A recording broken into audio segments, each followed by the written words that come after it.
Hi, American Literature students. This is Miss Shaver. So I wanted to go ahead and go over your Monday online distance learning assignments. For my students who were not here on Thursday, okay, if you are a virtual learner as of Thursday, you will have a couple of additional assignments in addition to what I've got right here. Basically, on Thursday, we read a News ELA article about bullies. Make sure that you annotate that to show that you read it, and then we answered the 4 multiple choice questions about it. We also read the first 4 pages of the Outcasts of Poker Flat on Thursday. So if you were a virtual learner as of Thursday, make sure that you complete those assignments first. But for everybody else, I want to go over what your distance learning assignment is for today, for Monday. So basically, you are going to finish reading the Outcasts of Poker Flat. Make sure that you annotate it to show that you actually read through it. So start on page 5 and annotate pages 5 through 8.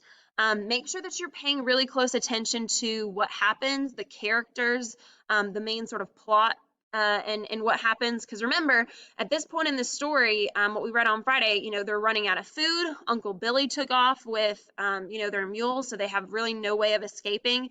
We know that they only have about 10 days worth of provisions left, so they don't have a lot of food. So we're going to kind of see how that all plays out and what happens to the characters, what their eventual sort of end fate is. So after you read and annotate the last few pages, I want you to go ahead and look at the constructed response example. Please note on the constructed response example, you need to really clearly answer the question. You need to provide 3 pieces of evidence and explain what that shows about your argument. I would say that one of the pieces of evidence I would like for you to kind of summarize in your own words. So you'll find 2 quotes, and then you'll have one sort of paraphrase, and then you'll explain what that shows or proves. But make sure that you still provide the page number from where you got that information from, okay?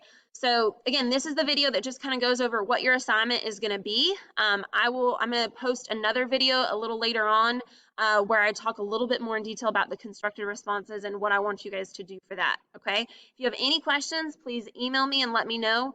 I'm going to make these assignments due by midnight tonight, but please make sure you know that I'm available until 3:30 today to answer any questions. After 3:30, I may not be able to get your email or get your questions. So if you have any questions about assignments, please make sure that you contact me before then, okay? I look forward to reading your constructed responses and seeing what you guys think about the end of the story. All right, take care. Bye, guys.